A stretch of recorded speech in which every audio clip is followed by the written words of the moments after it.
Welcome to No Longer Conformed, my online preaching and teaching ministry. We're studying the book of Matthew, the first gospel.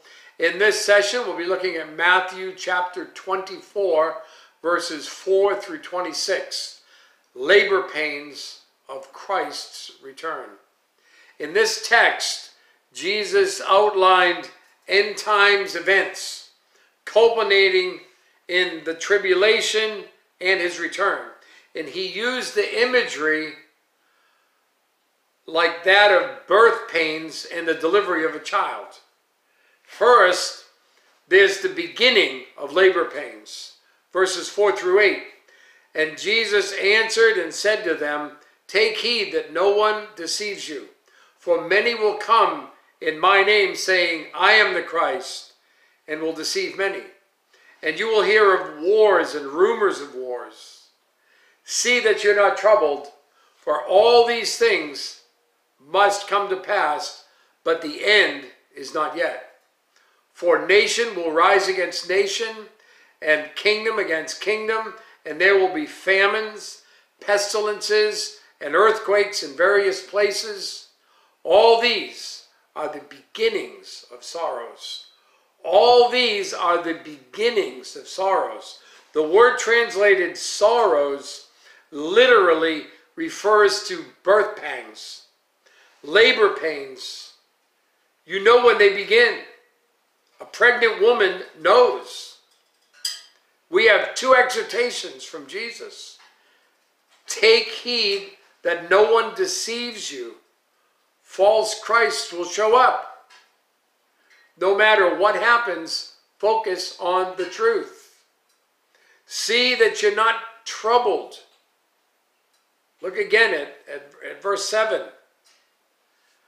Nation will rise against nation, and kingdom against kingdom, and there will be famines, pestilences, and earthquakes. This, and why? He says, don't worry. But why? Because this is only early labor. This must happen, but it's not the end. 2 Timothy chapter 3, verses 13 and 14. But evil men and impostors will grow worse and worse, deceiving and being deceived. But you must continue in the things which you've learned and been assured of, knowing from who you've learned them.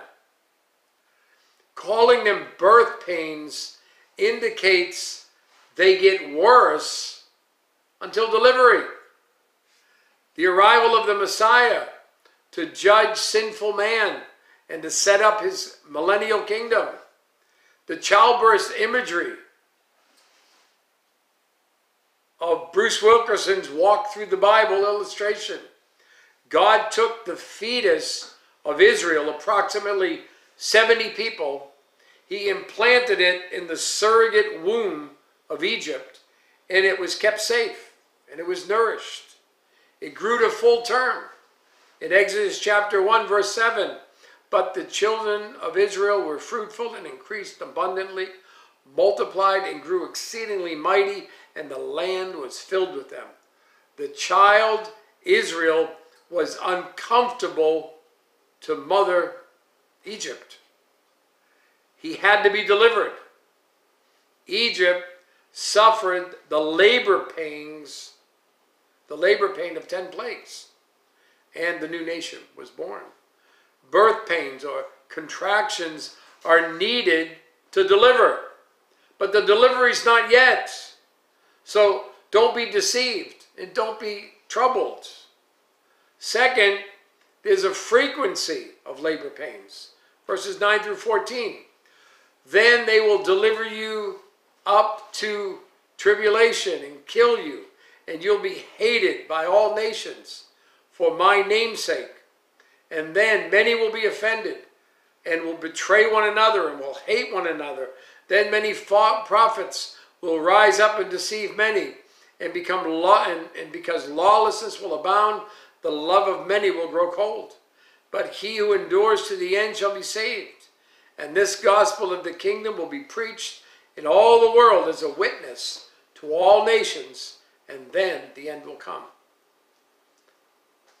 You will not know how long they last.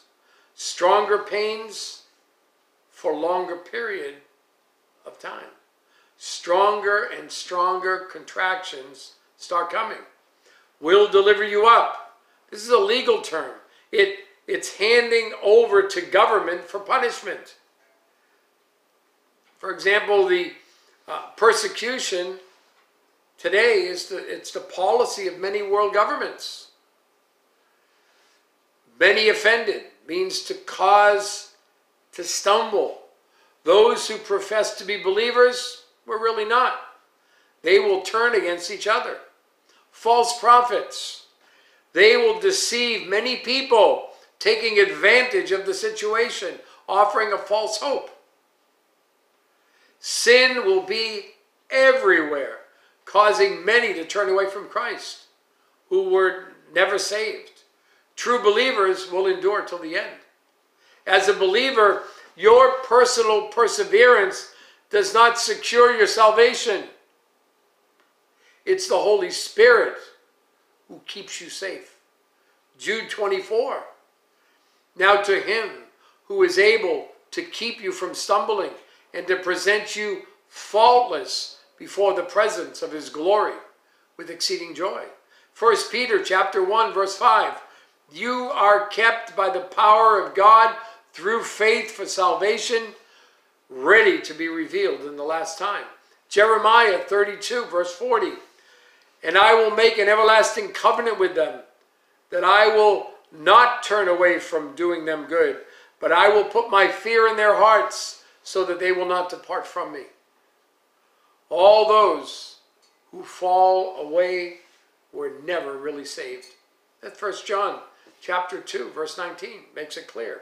They went out from us, but they were not of us. For if they had been of us, they would have continued with us. But they went out that they might be made manifest that none of them were of us. Preached in all the world, and despite of everything going on, the gospel message will get to the entire globe with supernatural help during the tribulation. The 144,000 of Revelation 7 and 14. The end refers to those final intense birth pains just before delivery. What a time of evil the Great Tribulation will be. Regardless of all the world and the enemy does, God's plan of the ages will be accomplished. You could be sure. And then third, there's an intensity of labor pains. Verses 15 down to verse 22. Therefore, when you see the abomination of desolation spoken of by Daniel the prophet, standing in the holy place, whoever reads, let him understand. Then let those who are in Judea flee to the mountains. Let him who is on the housetop not go down to take any of his house, any out of his house. And let him who is in the field not go back to get his clothes. But woe to those who are pregnant and to those who are nursing babies in those days. And pray that your flight may not be in winter or on the Sabbath. For then there will be great tribulation, such as has not been seen since the beginning of the world until this time. No, nor shall ever be. And unless those days were shortened, no flesh would be saved. But for the elect's sake, those days will be shortened. The intense, final labor pains before delivery, almost unbearable just before they're over. Jesus made a statement. When you see the abomination of desolations, what Daniel was talking about in the holy place. Daniel chapter 9 verse 27 speaks of it. Then he shall confirm a covenant with many for 1 week. But in the middle of the week he shall bring an end to sacrifice and offering. And on the wing of abominations shall be one who makes desolate, even until the consummation, which is determined, is poured out on the desolate. Daniel chapter 11 Verse 31, and forces shall be mustered by him, and they shall defile the sanctuary fortress, and they shall take away the daily sacrifices and place there the abomination of desolation. Some believe that Jesus referred Some believe that Jesus referred to the desecration of the temple in 168 BC when Antiochus Epiphanes made the altar a shrine to Zeus and offered a pig on it. Others say that he spoke of Titus' destruction of the temple in AD 70. Paul saw a future event when he was writing 2 Thessalonians chapter 2, verses 3 and 4. Let no one deceive you by any means, for that day will not come until the falling away comes first, and the man of sin is revealed, the son of perdition, who opposes and exalts himself above all that is called God or that is worshipped, so that he sits as God in the temple of God, showing himself that he is God. John also viewed an end times event, Revelation chapter 13, verses 14 to 15.